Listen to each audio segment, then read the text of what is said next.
Why are photographers, artists, and creatives so judgmental of their own work? It seems to be a common trend where we make stuff that others see as decent or pretty good, but it looks like trash to us. We can't help but fixate on all the negatives, the imperfections, and places we went wrong. It could be our high standards for perfection that plague us, insecurity about ourselves and our work, or both. But admittedly, it's not the healthiest behavior. This way of thinking affects not only hobbyists and dabblers, but experts and professionals alike. Writers like Franz Kafka was famously known to have burned 90% of his work. The few novels that were published posthumously were saved by his friend against his will. And yet, he is seen to be one of the most influential writers of the 20th century. So it doesn't matter how good we actually are, the mind can create and invent whatever narrative it wants. Meaning, you're probably a better photographer than you think. Let's begin.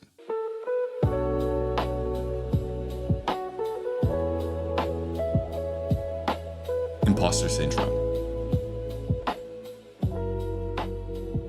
The accomplished writer Maya Angelou once famously said, "I've written 11 books, but each time I think, uh-oh, they're going to find out now." Despite receiving multiple outstanding awards like the Pulitzer Prize and 3 Grammys, she still felt like an imposter. Imposter syndrome is very common amongst creatives. To put it briefly, imposter syndrome is when people who are objectively competent tend to attribute their success to luck, discount positive feedback or encouragement, and carry a fear of being found out. There's a subtle underlying tinge to how they carry themselves that isn't simply humility. They legitimately don't think they are as good as they are or as others say they are, and it burdens them. In photography, you may see other photographers dismiss their good shots as accidents, always compare themselves to the experts, hyper-focus on their flaws instead of what they did right, and be unable to healthily accept compliments or celebrate their wins. And it doesn't matter how much you've accomplished or succeeded. Even the famous actor Tom Hanks once said, "No matter what we've done, there comes a point where you think, how did I get here?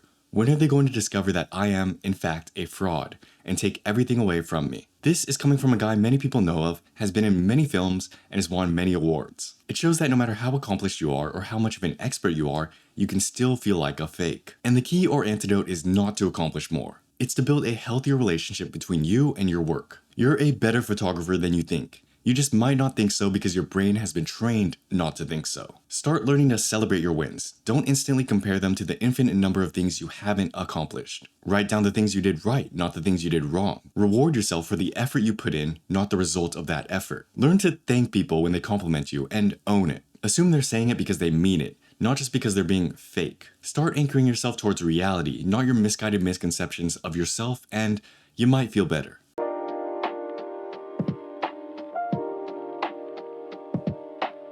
Negativity bias. Imagine you went on your dream vacation. You took a flight, left the country, and explored the world, eating all the best foods and seeing all the best views. You didn't have to worry about money, time, or stress about anything.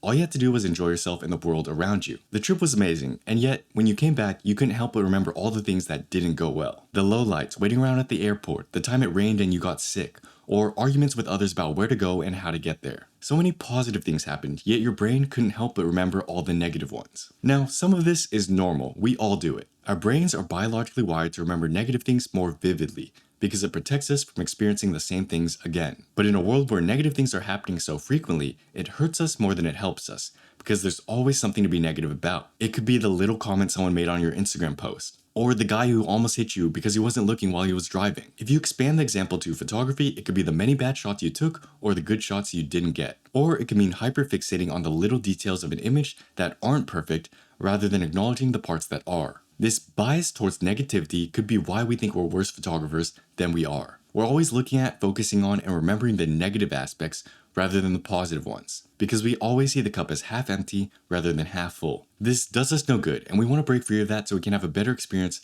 living in general. People with the negativity bias might claim they're just being realistic or being honest, but we can be realistic and honest about the good things too. There are always good and bad sides to the coin, so why should we focus on the bad stuff, right? If someone asks me about my trip, there's no need for me to go down a list of everything that went wrong. Of course, I'll mention a little of that stuff because that's part of the story, but it doesn't have to be the whole story. Instead, I could choose to highlight everything that went well because that's what I personally want to focus on, and focusing on that will determine how I literally remember my experience. Although there were many bad parts, I've chosen to keep in mind the good ones, and that serves my memory better. Another solution would be to slowly reframe your mind with an overwhelming amount of positive evidence. If you're feeling bad about your photography, simply remind yourself why you're actually a good photographer, or at least a better one than you think. Scroll through a folder of all your best photos. Collect a bunch of positive comments from people who like your work just to remind yourself. Or write down and make a list of all the things you like about that particular photo rather than a few things that could have been better. We're not trying to lie to ourselves and pretend we're a better photographer than we are or feed our ego. Rather, we're just trying to focus on the positive. Doing so will make art, photography, and life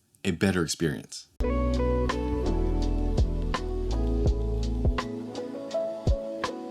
Upward comparison. No matter who we are or what we do, we cannot escape upward comparison. That's simply human nature, whether it's status, money, or art. Others do it for us, and we do it to ourselves. But like negativity bias, there are things in regards to comparison that are within our control that we can stop doing. The first and foremost would be upward comparison. Nowadays, it's so easy to compare yourself upwards. On social media platforms like Instagram and YouTube, we see a large quantity and flux of other people's photos, and they're highly curated. If you're not the best photographer, which no one is, you're always seeing someone better than you. For someone who has a tendency to compare instead of inspiration, every photo they see is a constant reminder for how much they suck, which can easily lead to one thinking they're a worse photographer than they really are. Because mentally, we have a tendency to compare our worst work to someone else's best work. But in all honesty, you're probably not that bad. You're just benchmarking yourself against the top 1%, pitting yourself in a battle you can't win. One thing that helps me with this is simply learning how to compare better. The other day, I took a little stroll through my old photos. I went back and looked at photos from 2020, 2021, etc. And although not bad, I was reminded of all the little things I struggled with and how limited I was in photo editing. Then I browsed through more recent collections and the photos I took were similar, only more refined and thoughtful. Color edits actually looked a lot better, my photography was more intentional, and it felt like I knew what I was doing. It was really cool to see the progression of things. I could see how my photos evolved from my old work to my new work. And comparing myself to my past old work was eye-opening, because it reminded me of how far I've come along this journey. And when you remind yourself of your progress, you forget about other people. The key here is to be selective with your comparison group. Stop finding unfair upward comparisons to make yourself feel bad about your photos for no reason. Instead, go look at your worst past work so you can just see how much progress you've made. While one will make you feel like crap, the other will motivate and encourage you.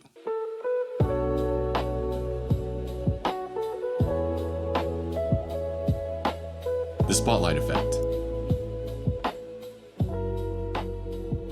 So many people fall prey to the spotlight effect. And I don't mean putting a spotlight on others, which is kind of what we talked about earlier. Rather, the spotlight effect is simply thinking that others are paying more attention to you and what you do than they actually are. As if you're going through life operating with a spotlight on you, and everyone's watching. Like many other psychological phenomenons, there are perfectly good reasons for this. We each live as the main character of our own world, and we see and notice everything we do, so we naturally assume others do so as well. But in reality, other people are primarily focused on and worried about what they're doing, and what others are thinking of them. So ironically, we each walk around in these little bubbles of judgment where we think everyone's watching, but no one really is. The spotlight effect can have you feeling like a worse photographer than you actually are, and even lead you to create worse work because of it. Take for example, the kid in class who gets his first big pimple. Or maybe his voice has just started to change and crack. That kid might find it hard to be normal because he thinks everyone is paying attention to him. But all of that is just in his head. Sure, someone might point it out and laugh, but that's usually the extent of it. Because like him, everyone is going through the exact same thing. They're getting acne too, and their bodies are changing just like him. And they're much too busy being self-conscious about themselves than to even notice. So it's silly because believing everyone's watching will change how you act and feel. You might spend an excess amount of time editing that photo because you think everyone's gonna pixel peep and find all the little imperfections, when most people will just swipe away within a second. You might be afraid to get serious because if you start trying and what you make sucks, well, that might be a little embarrassing. And this could lead you to never make anything or put anything out because you don't think it'll be good enough, and everyone's gonna rip on you, when they probably won't even care. In some cases, the spotlight effect can even feel a little narcissistic, as if to imply that we are so important and everything we do matters. In these instances, it's best to take a step down from our high horses and remind ourselves, no one cares.